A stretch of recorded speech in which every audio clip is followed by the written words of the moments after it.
আপনাকে তো গত ৩০ দিনের মধ্যে বলতে হইতো যে আপনি বিকল্পটি কি, আপনি কোন প্রক্রিয়ায় সংস্কারটি বাস্তবায়ন করতে চান। আমার সরকার দলীয় বন্ধুরা তারা এটাকে একটা আইনানুগ প্রক্রিয়া বলে সাংঘাতিকভাবে জুলাই আগস্টের বিপরীত আচরণ করছে। বিএনপি তো সবচেয়ে বেশি ভুক্তভোগী আয়নাঘরের। এই যে সরকারের ১০০ দিনও পার হয় নাই, কিন্তু বিরোধী দলগুলোকে রাজপথে নামছে বা নামতে হচ্ছে।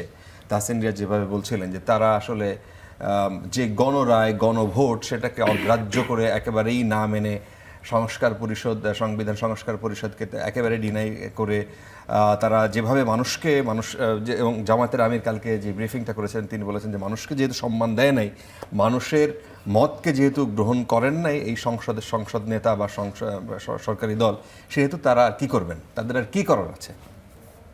মানে এই দায়টা কি সরকারের ঘাড়ে যায় কিনা যে তারা তাদেরকে আস্থায় নিয়ে?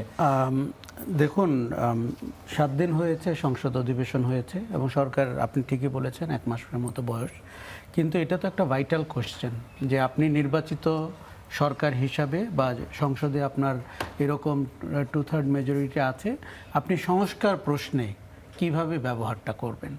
দেখুন, তারা সাংবিধানিক পরিষদের সদস্য হিসাবে শপথ নেয়নি এবং সেই সময়ে সালাউদ্দিন আহমেদ যেভাবে আইনের ব্যাখ্যা দিয়েছেন আমরা ধরে নিলাম ওনার ব্যাখ্যাটি সঠিক, কথার কথা। কিন্তু আপনাকে তো গত ৩০ দিনের মধ্যে বলতে হইতো যে আপনি বিকল্পটি কি, আপনি কোন প্রক্রিয়ায় সংস্কারটি বাস্তবায়ন করতে চান। ধরেন পরিষদের সদস্য হিসেবে আপনি শপথ নিলেন না, কিন্তু তারা যখন অর্ডিন্যান্স রিভিউ কমিটি করলো তখন তারা তো সংবিধান সংস্কার কমিটি করতে পারত, ওই সময় ঘটনাটি হয়নি। এখানে আমি কিন্তু একটা জিনিস আপনাকে বলি, ইদানিং আমরা শুনছি যে কে আইন বিশেষজ্ঞ, কে আইনজ্ঞ, সংবিধান বিশেষজ্ঞ ইত্যাদি। এই প্রশ্নটি হচ্ছে রাজনৈতিক, এই প্রশ্নটি কোনোভাবে আইনানুগ না। আমি খুব অবাক হচ্ছি আমার সরকার দলীয় বন্ধুরা তারা এটাকে একটা আইনানুগ প্রক্রিয়া বলে সাংঘাতিকভাবে জুলাই আগস্টের বিপরীত আচরণ করছে। জুলাই আগস্ট আমাদের শিখিয়েছে যে একটি স্বৈরাচারী অপরাধী সরকার, গণহত্যাকারী সরকারকে আপনি দেশ ছাড়া করেছেন মানে জনগণের সার্বভৌমত্ব এনশিওর করতে। এটি আইনানুগ প্রশ্ন না। অতএব কেউ যদি সংবিধানের বিভিন্ন ধারা উপধারা ব্যাখ্যা করতে বলে, আমি তাকেও জিজ্ঞেস করতে চাইব 18 মাসে তারা সংবিধানের কোন আলোকে তাদের ওই প্রক্রিয়াগুলো সম্পন্ন করেছিলেন। দেখুন, এখানে আমাদের একটা মানে জাতীয় দুর্যোগপূর্ণ সময় আমরা পার করে এসেছি। ওই সময় সংবিধান রহিত করা না হলেও সংবিধানের ধার ধারার সুযোগ ছিল না। হ্যাঁ, আপনি যে প্রশ্নটি করেছেন কেন বিপ্লবী সরকার হয়নি, কেন আপনারাও বঙ্গভবনে গেলেন, কেন সেনানিবাসের সাথে দৌড়িয়ে সবাই মিটিং করতে গেল, এগুলো ভুল হয়েছে। ধরেন হতে পারতো একটি, এমনকি সরকারে এই যে আপনি বয়োজ্যেষ্ঠ ব্যক্তিবর্গকে এনে 18 মাসে কিছুই করতে পারলেন না, এই ব্যর্থতার দায়ও যারা সরকারের সাথে তখন ঘনিষ্ঠ ছিল, বিশেষ করে আমি তরুণ নেতৃত্বের কথা বলবো, তাদের ঘাড়ে বর্তাবে। বিএনপি কিন্তু যথেষ্ট নিরাপদ দূরত্ব বজায় রেখেছে। বিএনপি তখন থেকে ইঙ্গিত দিয়েছে। বিএনপির কোনো প্রতিনিধিত্ব ছিল না সেই সময়? না, অবশ্যই ছিল, অবশ্যই ছিল, কিন্তু না, অবশ্যই ছিল, না, কিন্তু বিএনপি তো রাষ্ট্রপতির, ওই যে আপনি বলছিলেন যে রাষ্ট্রপতি কেন কন্টিনিউ করতে পারলো, ওই ইস্যুতে তো বিএনপি তরুণদের সাথে যায়নি, ঠিক কিনা?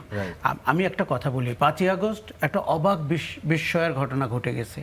এটির জন্য আসলে কেউ প্রস্তুত ছিল না। ফলে আমাদের সরকার গঠনটাও তড়িঘড়ি করা হয়েছে, সংবিধান মানা হয়েছে কি হয়নি। এই যে বলছেন আপনি বিচারপতিদের মতামত নিয়েছেন, তারা তখন কোথায় ছিল? এই প্রশ্নের উত্তর তো কেউ দিতে পারেনি। কাজেই আমরা অনেক প্রশ্ন আছে, না করলে আমাদের সবার জন্য একটা কমফোর্টেবল সিচুয়েশন হবে। এবং সেই বিচারপতি কোন বিচারপতিরা? না, আমি সেটাই বলছি।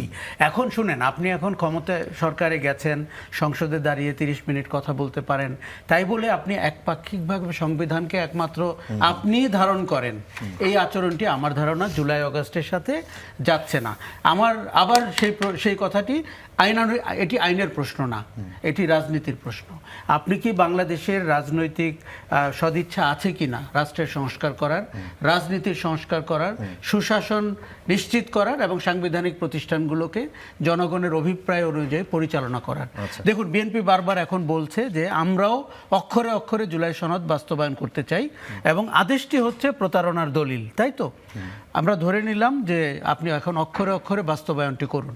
তাহলে যে আপনার 133টি অধ্যাদেশ নিয়ে একটু আগে যে কথাগুলো হচ্ছিল সেটি তো জুলাই আগস্টের সাথে যাচ্ছে না। তাহলে অক্ষরে অক্ষরে বাস্তবায়ন কি করে হচ্ছে? আমি কিন্তু গুমের প্রতিকার এবং প্রতিরোধ নিয়ে সাংঘাতিকভাবে 13 থেকে 14 বছর কাজ করেছি, কথা বলেছি। 2012 সালে আমরা প্রেস ক্লাবে গুম হওয়া মানুষের এই যে মায়ের ডাকের সদস্যদের তাদের নিয়ে করেছিলাম।